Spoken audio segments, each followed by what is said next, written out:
I'm Emily. And I'm Joe. And this is Good Morning Lancaster.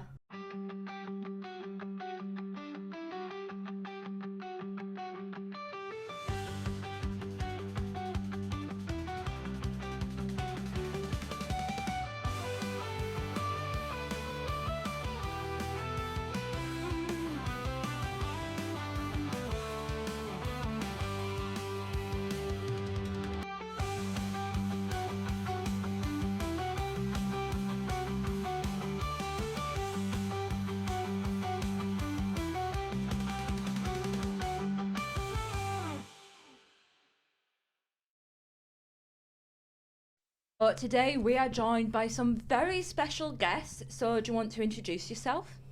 Hi, I'm Elena, and I'm the current president of Lancaster University Ballroom and Latin Dance Sports Society.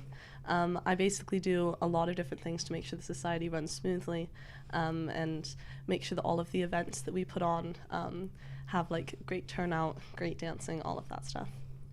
Nice. Hi, I'm Bethany. I'm one of the two charity and collaborations officers, and we sort out, it's basically what it says on the tin, we sort out all the collaborations with other societies, we run charity events like our annual charity showcase. Hi, I'm Georgia. I'm station manager at Bailrigg FM, and I just do everything radio, and I make sure all of our members are happy and enjoying themselves. So, firstly, Bethany and Elena, you briefly explained your roles, but could you tell us a bit more about what you do, what your society does, and your role in that? Yeah, so one of the things that we offer is we have an external coach that comes in every week. So I do a lot of the liaising with him. We decide what lessons we want to do as an exec. And then we have lessons with him as well as practices throughout the week. And so the exec generally help with the practices, making sure that all the beginners know the steps and have help if they need that. And then we also have our own practices where we can dance ourselves. So basically some of the timetabling stuff is up to me, by way of going into LUSU if we ever have issues with anything, or if we just need help running some of our big events. I oversee all the running of the events, and then I also help plan some of them. So the competition that we've done this year and tea dance, we've had a lot of different things that we've done so far, and so essentially I either oversee them or I do a large portion of the planning of that just to make sure everything goes smoothly and all of our members are aware of what's going on. And we basically just do a whole load of stuff with competitions, socials, classes, all of it. So I just make sure I know what's going on at every moment. Yeah. And then as charity and collaborations, it's slightly less intense than running the society. But we do lots of stuff whenever we have collaborations. So things like when we put our tea dance on, communicating that with other societies and inviting them to come. And the main part of the job is organising the showcase each year. So it's a lot of liaising with other societies, getting them involved, organising the event as a whole, scheduling, getting people in and tickets and all sorts. Could you explain a little bit about what tea dance is? So tea dance is essentially a really nice event where we chose to do it to raise money for our society, but generally it's social dancing, sequence dancing. So the idea of it is that they play different songs and you do different dances with different people. So they do some at Blackpool sometimes, in the Blackpool Tower, and so there's some songs and styles that are very kind of standard, like the Sally Ann Cha-Cha, Mayfair Quick Step, Waverly Two-Step, and everybody knows all of that choreography, and you all do it starting at the same time. And you know in those shows when you see everybody do dances in ballrooms and they all do everything in sync? It's that type of stuff essentially. It's really fun. And then also sometimes they just play general ballroom and Latin music and you can just do any routine. But I know Bethany's actually been to a lot of tea dances outside of our own as well. Yeah, it's one of my favourite aspects of ballroom is going to tea dances, because it's really fun just to dance with loads of different people because everyone knows the choreography. You can partner swap all the time, and sometimes you just dance with strangers as well, which is great. But it is really fun to see everyone doing the steps, and you have loads of different kinds of sequence. You have old-time sequence, you have modern sequence, you have classical waltz. So it's really fun, but it can be hard to remember all of them because there's so many different ones. You kind of have a limit of I think I have 10. in my mind, but usually we like do a quick refresher Yeah. before we go over it, which is helpful. That sounds so exciting. I didn't Yeah. know that was even like a part of your society. And I guess I just wanted to know, how did you guys get involved with dancing, and more specifically ballroom dancing? So I've been dancing since I was 5 or 6 years old. I did mostly ballet with like some other stuff, musical theater, jazz, bits and pieces here and there. And then when I came to university, I wanted to continue dancing, and I wanted to try something new just because I think that's what university should be about. So I decided that I would join, I would do a couple different tasters from a couple different dance societies, and I would join Ballroom. Didn't do loads of it in first year, but I did some bits, and I wasn't competitive until I did my first roses at the end of my first year. But it was really fun to just do something that's different. And something that's really nice about Ballroom is that you need absolutely no dance experience. Like, there's people that have come into the society having never danced before, and now they're dancing in advanced categories at nationals for ballroom dance sport. And it's just so cool that you can come in with dance experience, you can come in with none, and you can just either continue doing what you love or learn something new that you just fall in love with. It was pretty much the same for me, yeah. I did lots of different styles growing up and stuff, but I'd never done ballroom before. But growing up, I'd always watched Strictly at the weekends. When I was little, I used to like stand in the living room and try and copy the dancers as they were on the TV. Yeah, me too, yeah. Like dragging my little sister around with me as my partner. And then I got to uni and I was like, I could actually do it for real, you know?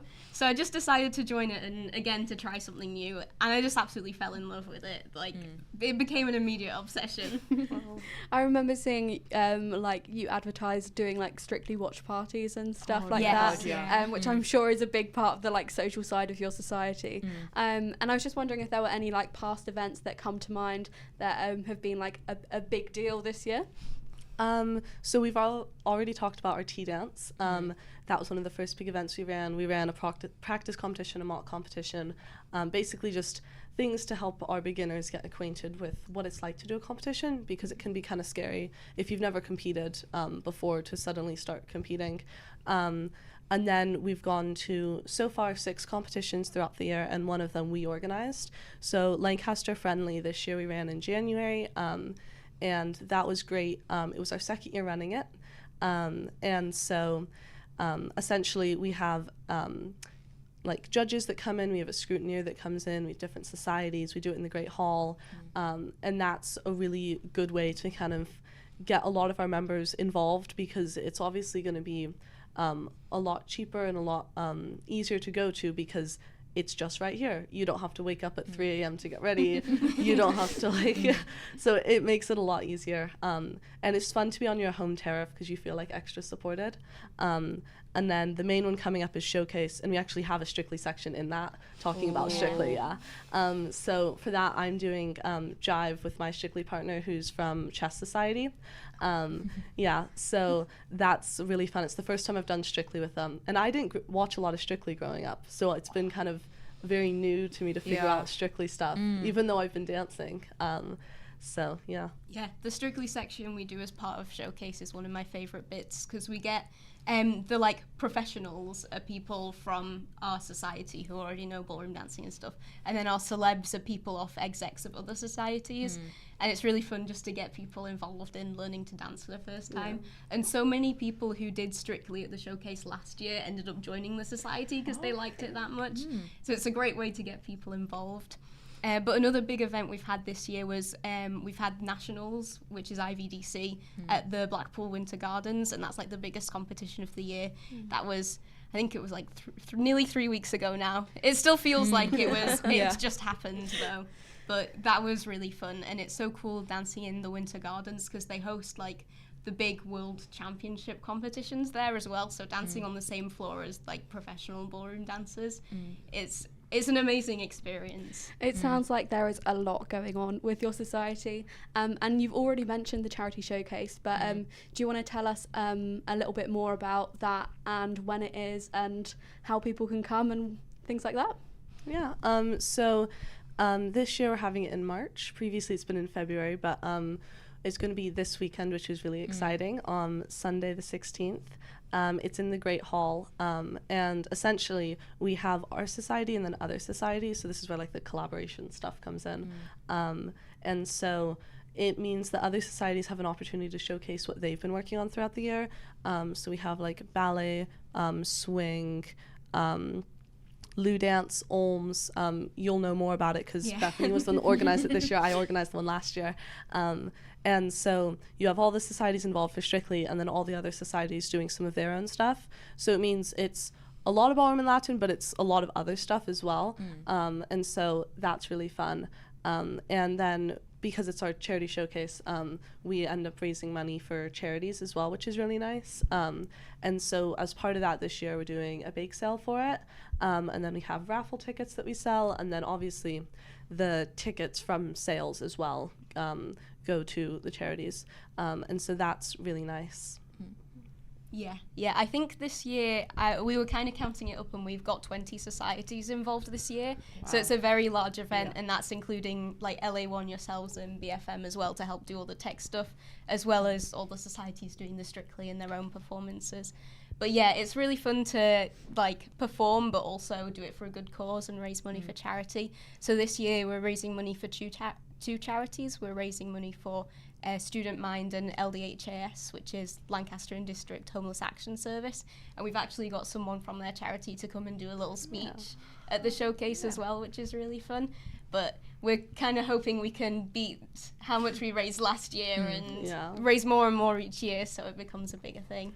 That sounds like it's so much fun going to it. I know I did the live stream last year, and we're really looking forward to covering it. So that will be on our YouTube on Sunday. Yes. And so lastly, I just wanted to ask you guys how people can get involved with your society. So best way is like looking at our socials. Our Instagram is lu.bds, and essentially we have all of our weekly schedules on there, all of our social stuff like that. And then members also have access to our Facebook page where we post more details of our socials, and also like videos of routines and just like little useful bits and pieces.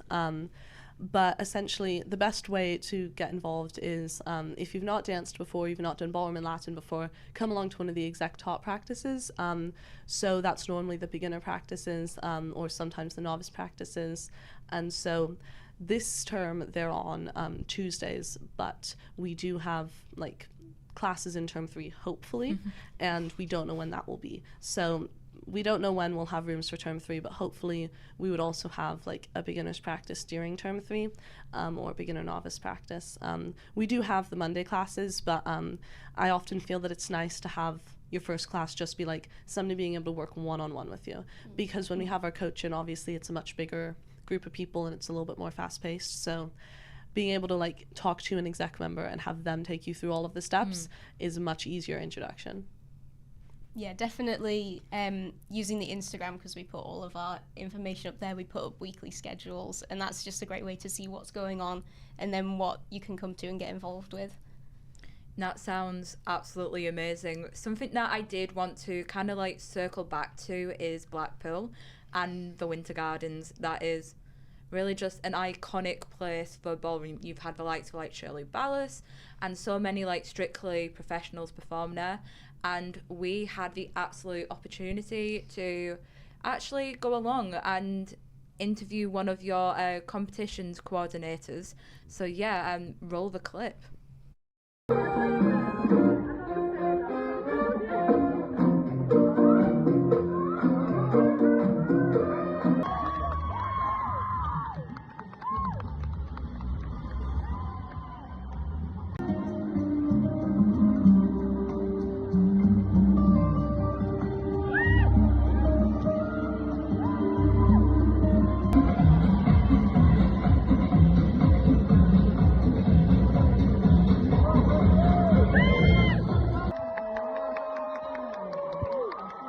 Last Saturday, Lancaster University's Ballroom and Latin Dance Society participated in the biggest ballroom dance competition of the year for universities, IVDC in Blackpool. And I'm here today with our fabulous team captain, Elizabeth, to talk a bit about the event and about ballroom in general. So, Elizabeth, What do you make of IVDC and the dance competitions that we do? So the dance competitions we do they're just great fun, and this year specifically we've had such a wonderful team, a wonderful group of people that have been supporting each other and dancing incredibly well. Yeah. And do you think it's also like creates sort of sense of community as well with the competitions? Definitely. I think the comps themselves, when we're all sat there cheering each other on, cheering for Lancaster, it really creates it's like a family atmosphere. Yeah. It is really, really nice.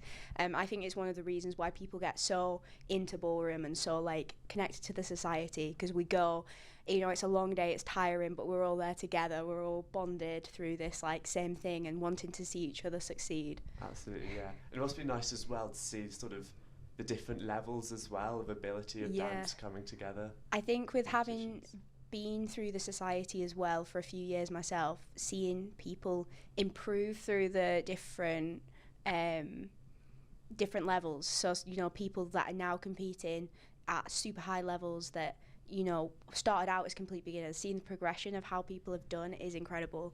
And then, being able to see, how well everyone's done, no matter what level, no matter how long they've been dancing, that's what's nice about the uni circuit itself, is that we have it split up into categories. So not everyone's dancing against each other, and people can do really well in their category, even if they haven't been dancing as long. So they don't have to dance against people in these categories that have been dancing their whole lives. Yeah, absolutely. It makes it just feels a lot safer then to be with other people who've done it same length of time. So do you think that's especially important to people sort of beginning in the society who haven't danced before?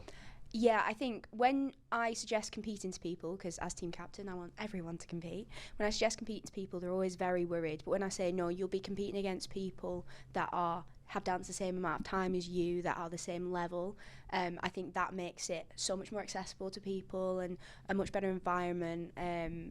So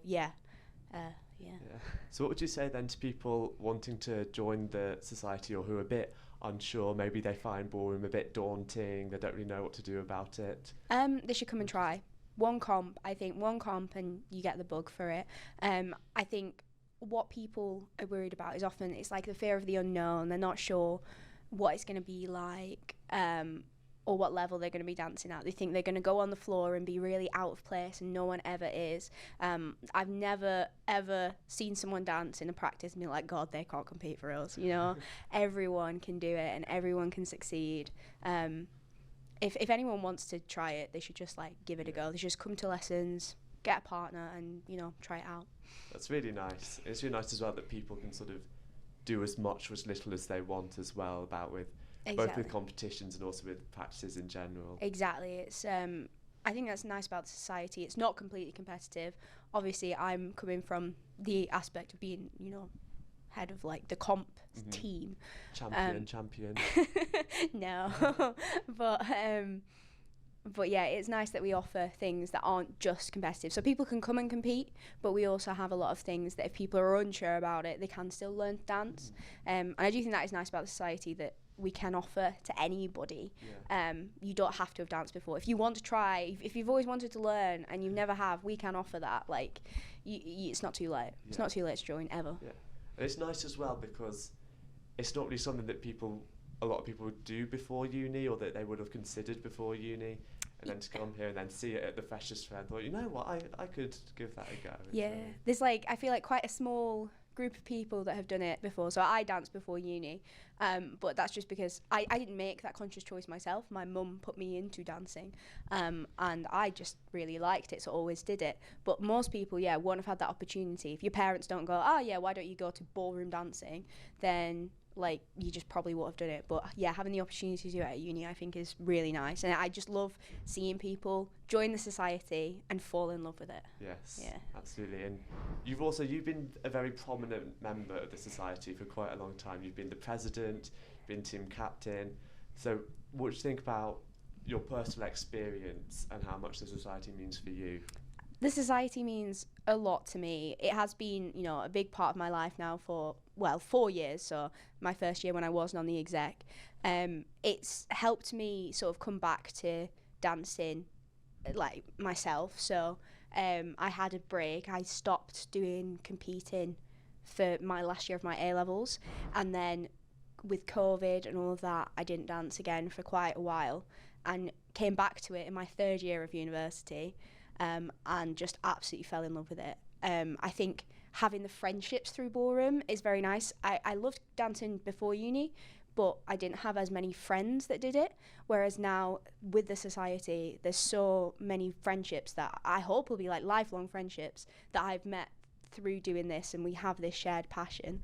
But yeah, the actual being on the exec and things like that more recently is so rewarding to me. I love like teaching. I love seeing people progress from, you know, literally not being able to dance and never danced at all before to going and winning Blackpool and things like that. It's insane, and just seeing people fall in love with it again, like it is just, it makes me so happy to see people love it, and I love being able to help bring that to people as well, because it's something I've done as long as I can remember, and being able to like bring people into that is just it's great. That's really good, and especially as you mentioned about like helping people out throughout the different levels when people have concerns. And that's something, would you say that's something that is really important in this sort of industry, this sort of dance world, sort of looking out for everyone, having each other's backs? Yeah, I think so. I think the support of it is very important.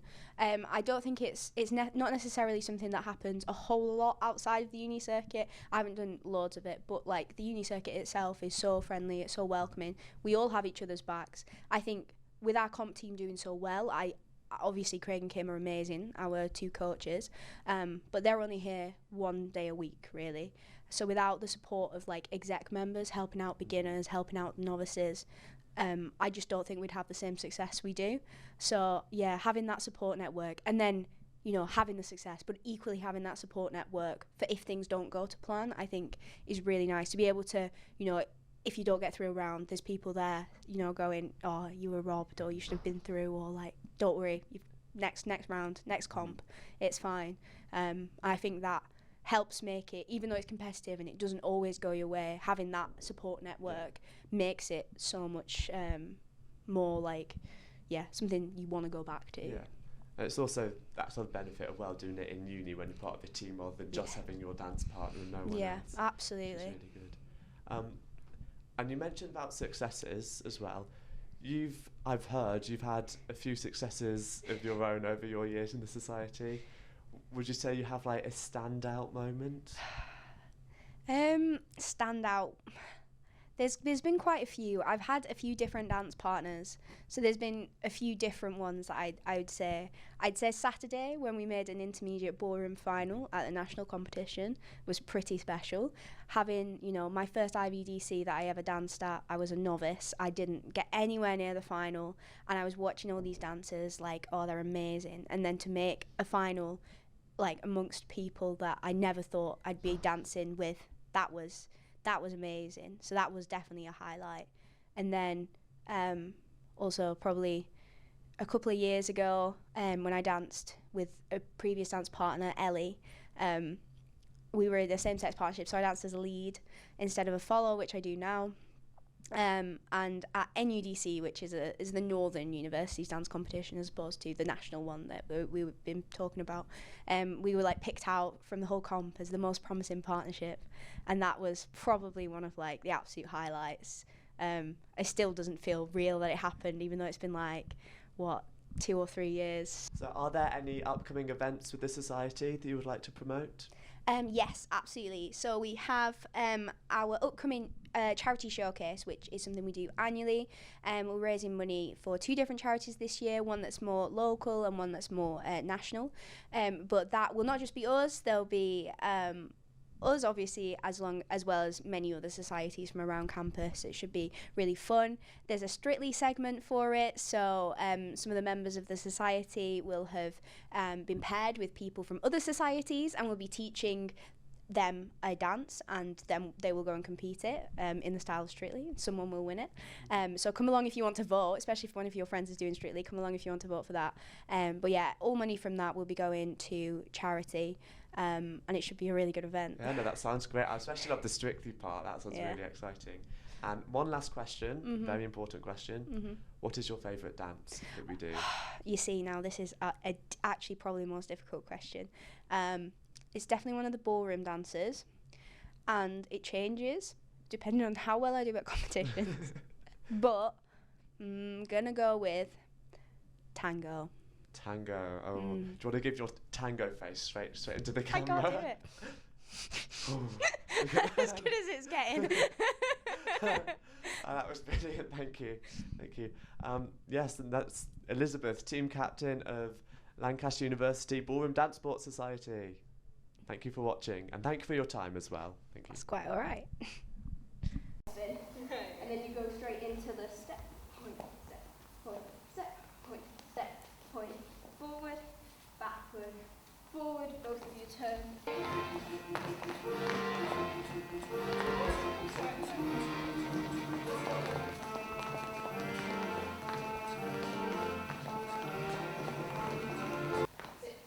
Roll or spin, point, point, point, point, forward, backward.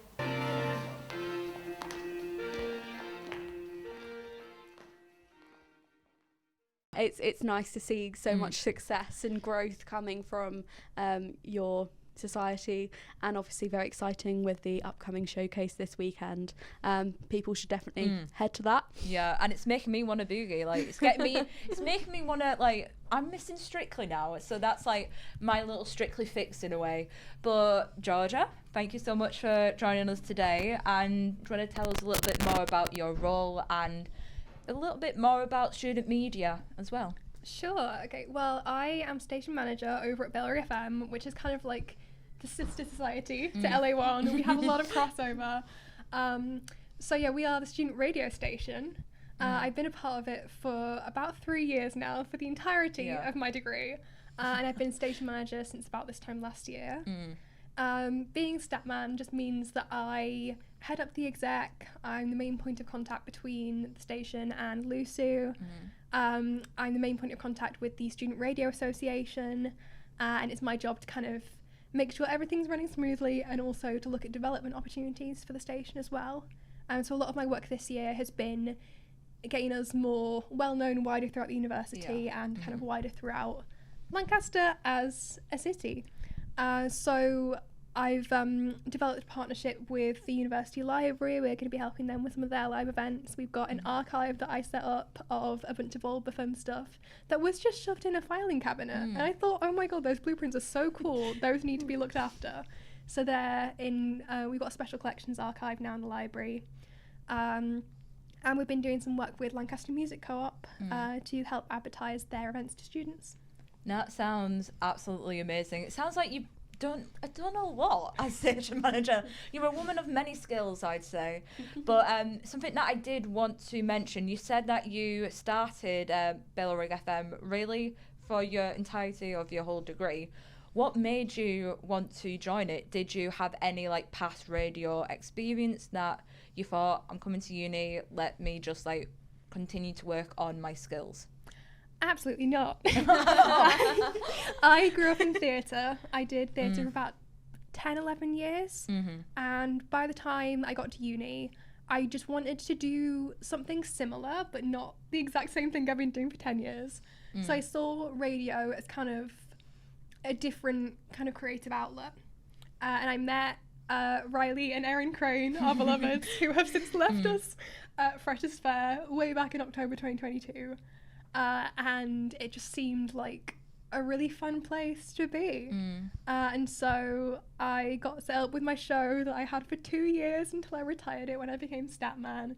It was called Time Machine Tunes, and it combined my love of history and my love of music, because I am a history student.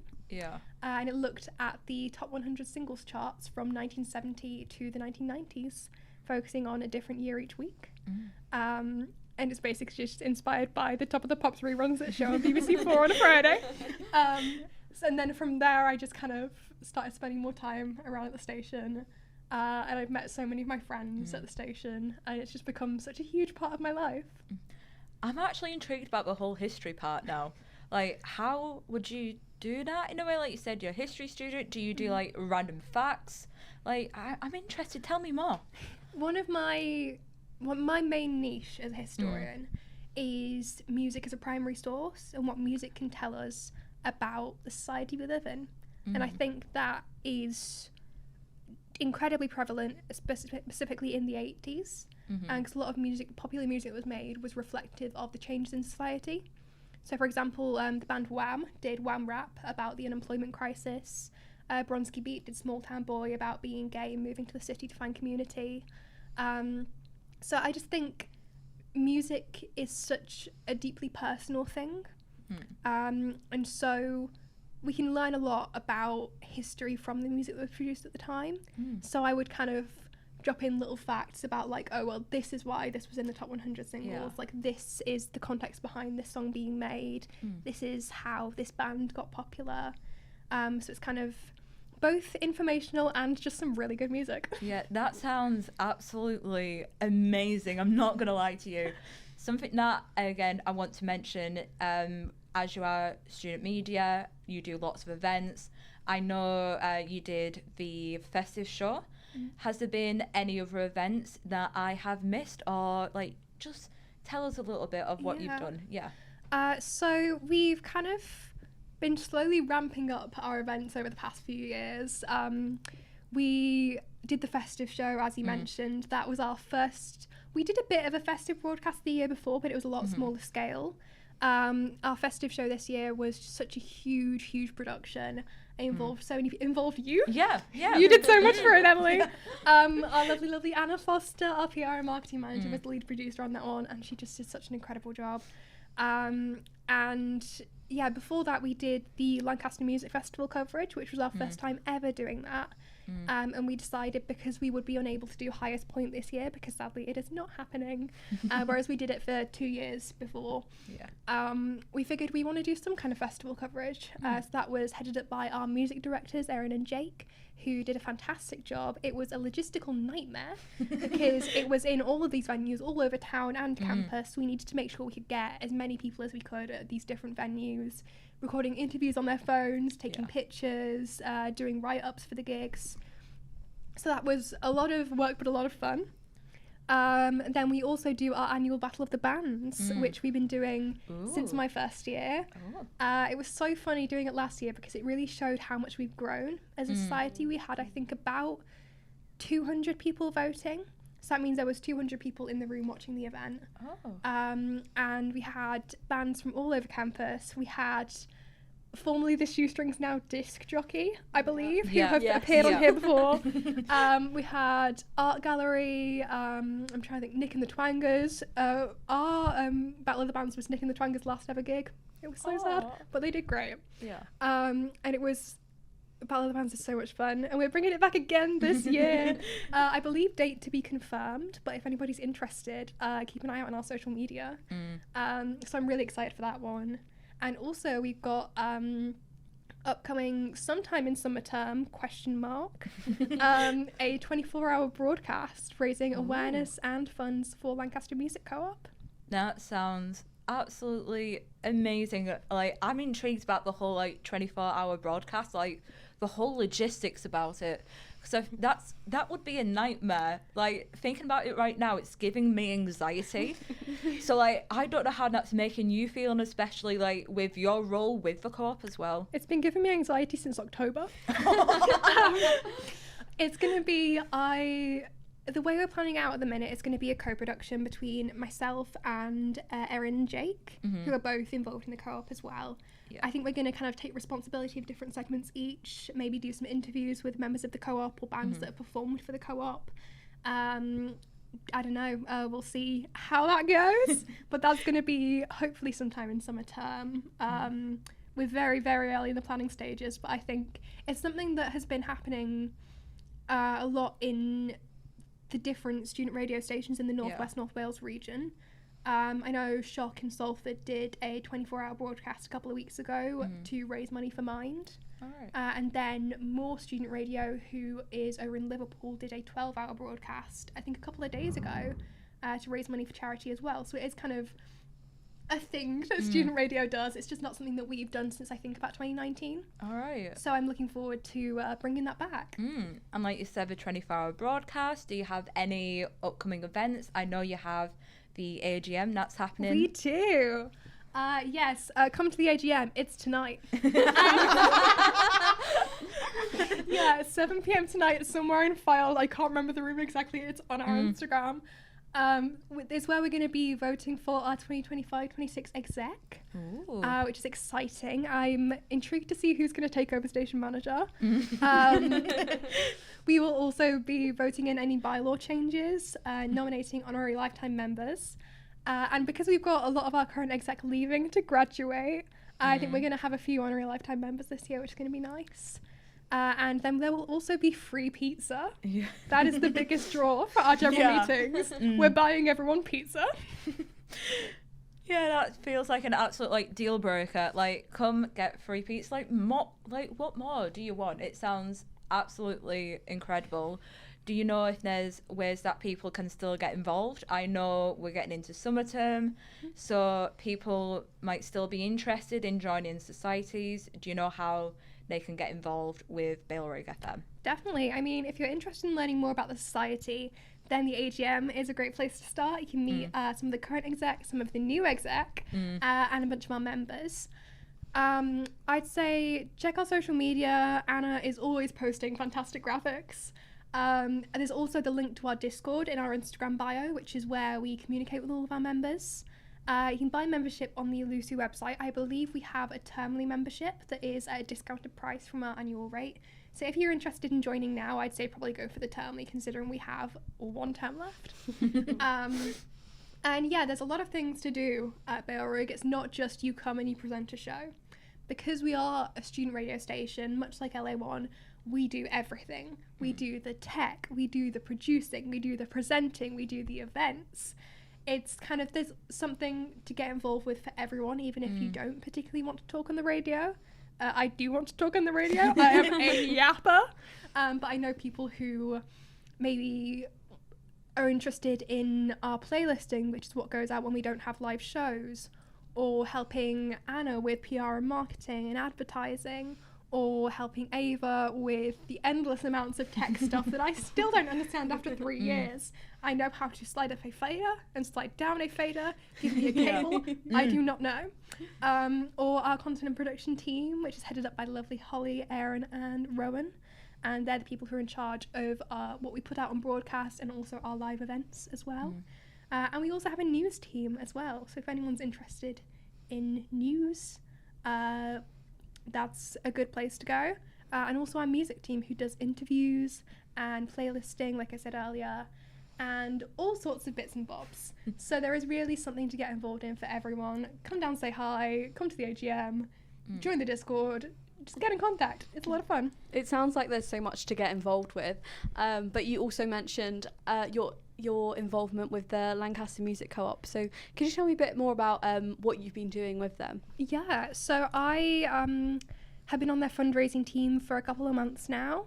And so Lancaster Music Co-op is currently raising money to reopen their building, which is so exciting.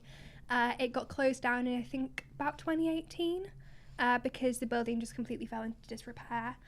So we've been putting a lot of hard work into making it into a functional, practical and lovely community space for local musicians to come and practice and perform and record. And a lot of the people who are heading up the co-op at the minute actually found their music starts with the co-op way back when. We have the lovely Holly and David of the Lovely Eggs, who first kind of formed as a band and performed in the early 2000s with the co-op. So yeah, it's a great community space, and we just need to raise a bit more money to be able to kit out the space in the way that we want to. It's a completely community funded project. We're applying for funding from various different grants and stuff, but we're not a business. We're a charity, and we just want to kind of give back to the community. So we have monthly gigs at the pub on the last Friday of every month, and at those we sell merch. We have donation buckets. They are free to get into. You don't have to pay for a ticket, but you could maybe pop a quid in the donation bucket. And that all goes straight towards getting the co-op fit for purpose. And then we also do some special events sometimes, like our February gig was part of Independent Venue Week, where we got some pretty cool artists to perform at Cantina. So yeah, there's a lot to do with the co-op. But I think once we manage to get the funds we need, it's going to be a really fantastic community space. There's a lot going on with the co-op, obviously, and so two weeks ago we went to their monthly fundraising event at the pub, and we've got a bit of footage.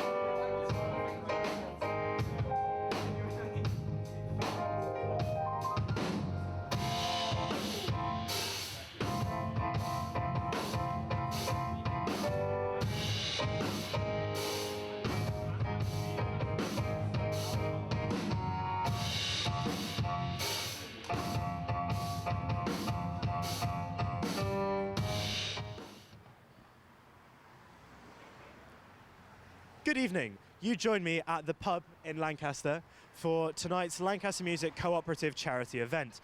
They have 3 bands playing, all from the local area, to help raise money for the Lancaster Music Co-op. Now, if you don't know what the Lancaster Music Co-op is, there's a lot of information and interviews available on our YouTube channel. For example, an interview with one of their board of directors. But the abridged version is they're essentially rebuilding a local space where bands could go and perform, record, practice, all that lovely stuff. To help bring the music culture back to Lancaster. Tonight, the pub has a great lineup of the Persimmons Art Gallery and the band formerly known as the Shoestrings Disc Jockeys.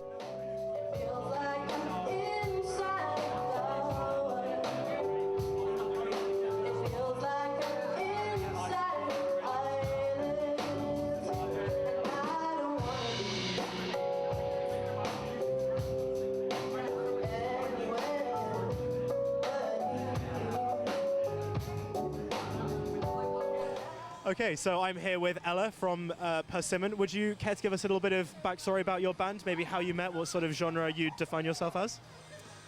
Yeah, absolutely. So, I'm Ella, and we're a band of 4 people. I sing. We've got Henry, who plays bass and sometimes guitar as well. We've got Ewan, who plays keys and also synth. And then we've got Sam, who plays drums. It actually started, kind of off the bat of the Lancaster jazz scene. So we were at a jazz jam, which happens on a monthly basis. And then I met Ewan there. He connected me with Sam, and then Henry joined, and we've been together for about a year since then. And so we kind of got roots in jazz, but we try and push the boundaries of jazz and draw a lot of inspiration from R&B, hip hop. Often we have spoken word, which I tend to write, or poetry. So I think we're really we're really starting to find our sound now, and we like blending genres and just generally having fun. That's the most important thing. All right, that's great. Now, I believe when you were playing inside a minute ago, you played a cover of one of Amy Winehouse's songs. Would you say she was one of your big inspirations as a band? Do you have more kind of inspirations to that end, or is it more just you're kind of finding your own feet on your own? That's a good question. I mean, I personally am a huge fan of Amy Winehouse. I think she's been a massive inspiration to me. I think the nice thing is that we all bring slightly different inspirations. So Ewan knows quite a lot about contemporary jazz, the sort of British contemporary jazz scene. Henry has quite a broad interest in music, but he draws a lot from folk as well.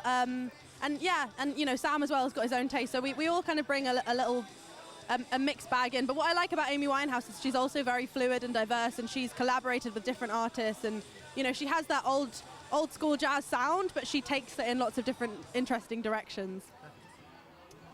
Yeah, I mean, Amy Winehouse is definitely a very diverse person. Off the top of my head, I know she did a collaboration with Naz, I think, Cherry Wine. So in terms of the actual music co-op itself and how you got sort of playing at this event tonight, how did you hear about this event? Did they reach out to you, or did you reach out to them, or how did it all work? I think to get the full answer to that, you'd probably have to speak to Sam. But we came to see a gig here at the pub, and it had Flight Risk performing, who we're now doing a gig with in a few weeks. But yeah, the nice thing about Lancaster is it's small, but like quite well connected. Like the music scene is like, there's a lot going on, and I think, I think we've just kind of been aware of what the music co-op were doing, and this is our first time doing a gig as part of the co-op, so it's really, it's exciting. So speaking of gigs, you mentioned one just there, but do you have any kind of upcoming events that people could go along to hear you all play? Yes, we've got a few.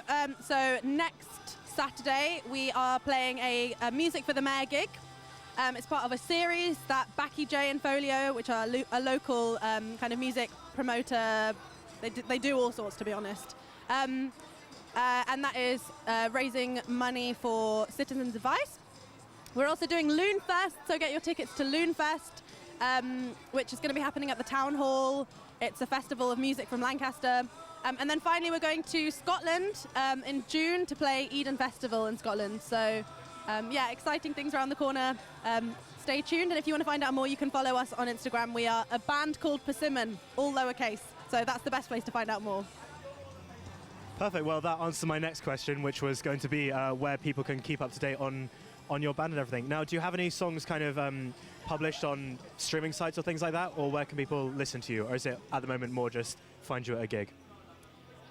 Yeah, so we're just starting to get recorded music out.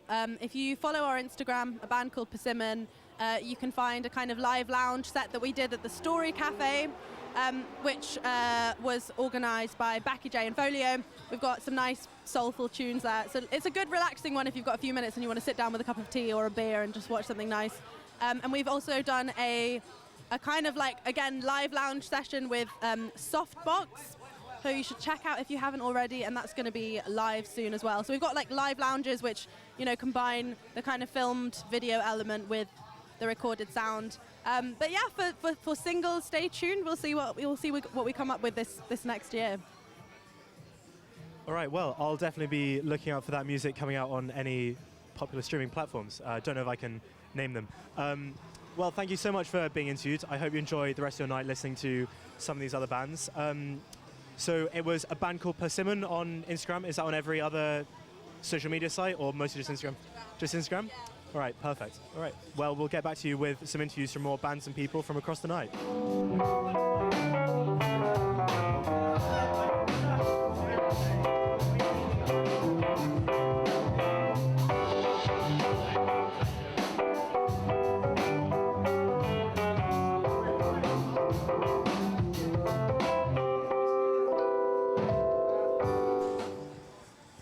Welcome back to the Lancaster Music Cooperative gig at the pub. I don't know the proper name for it, but it's a music gig at the pub. So I'm here with three, I don't know any of your names, so I'll just get you to introduce yourselves. I'm Joe. I'm a student in Lancaster University first year. I'm Amelia. I'm also a first year at Lancaster University. My name is AD. I'm a first year at Lancaster University. All right. That's perfect. Now, about the Lancaster Music Cooperative as a whole and their whole aim to, rebuild the actual cooperative building in the studios, had you heard of it at all before today's event, or did you just sort of turn up and hear about it today? Well, I had heard about it before because I went to the Lancaster Music Festival at the start of, in September-ish, well, September, October, and obviously they were pushing it quite well there, and so I'd heard about it there, but obviously I came today to support because, plus I love live music, so supporting live music in the local area is very good. Yeah, I'd heard about it before because I knew someone who was knew some of the bands who were performing and runs one of the music societies at Lancaster University. So he informed me about it and informed loads of other people about it. So what have you actually thought of the event so far? Obviously, we've heard from Persimmon so far. We've got Art Gallery up next, and then disc jockeys, formerly known as the Shoestrings. What have you thought of the event so far? It's excellent. The actual stage setup is really good and stuff. I think the venue's maybe a tiny bit small for the number of people that are in there, and it could have been done with a bit of a bigger venue, really, because it's not very easy to see the stage. But aside from that, the actual acoustics and stuff like that are really good. All the bands have been great. So I'm quite short, and I couldn't really see the stage for a lot of the show. which is like quite a big part of a concert, but the music has been fantastic. I really like the diversity, like obviously Art Gallery is quite like a rock band, but the starting band was quite jazzy, which is what I like the diversity because got quite a diverse music taste, so I think it's been really good to like just listen to a different kind of band that I probably wouldn't have heard of before. Yeah, same as Amelia here. It's not as if I'd listened to like that sort of music normally, but the vibes were incredible. The vocalist was so talented, and the whole band were just, they worked together in such an incredible way, and it made for an incredible experience. So yeah, an incredible band, genuinely. Right, well, there you have some audience reactions, I guess you could say. Great event to get to. Venue's a little bit small, as I'm sure you've seen on the background footage so far. And yeah, I hope you enjoy the rest of your night. Enjoy your, I'm assuming they're margaritas. And comedically large margaritas, there you go. Well, I'll let you get back to going and watching Art Gallery. Enjoy, thank you so much for answering my questions. Thank you, perfect.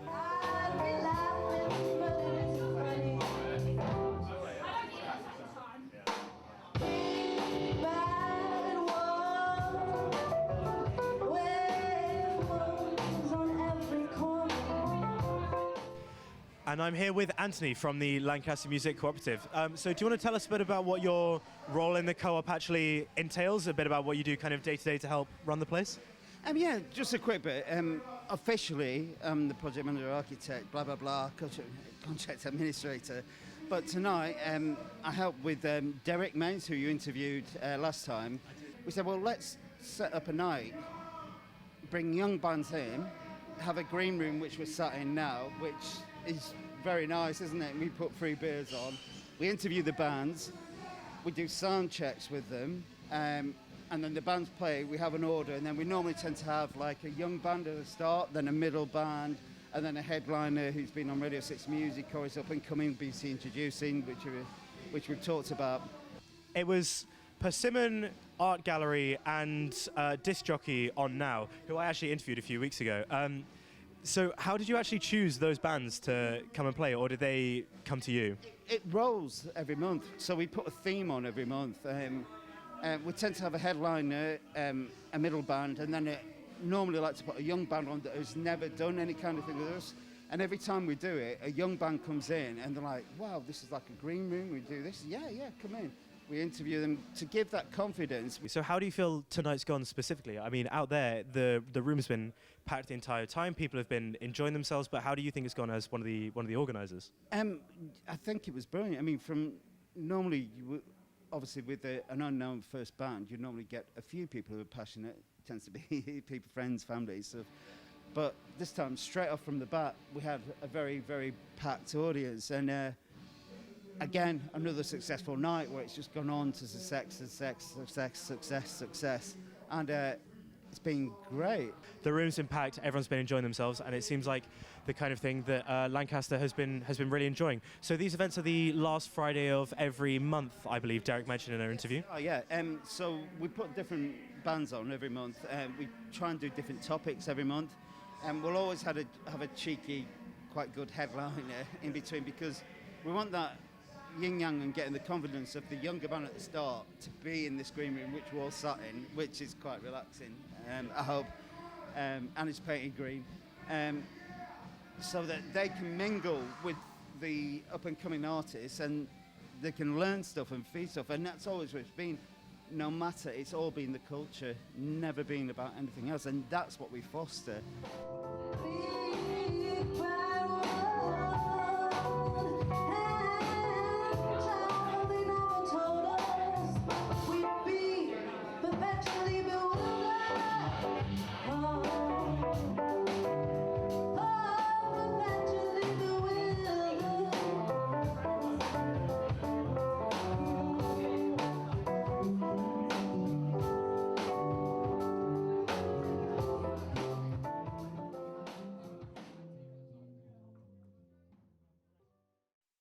It's really nice to see the co-op events and like how many people are coming, like even just seeing interviews from first years getting involved in things within the city and not just on campus. I think it's really important to have this culture not just on campus but in the city as well. Especially with music and small bands and like uplifting local voices. I really do agree with that, especially from a first year perspective, to see so many of us in a way embrace ourselves in the culture of Lancaster, like going to music festivals like that.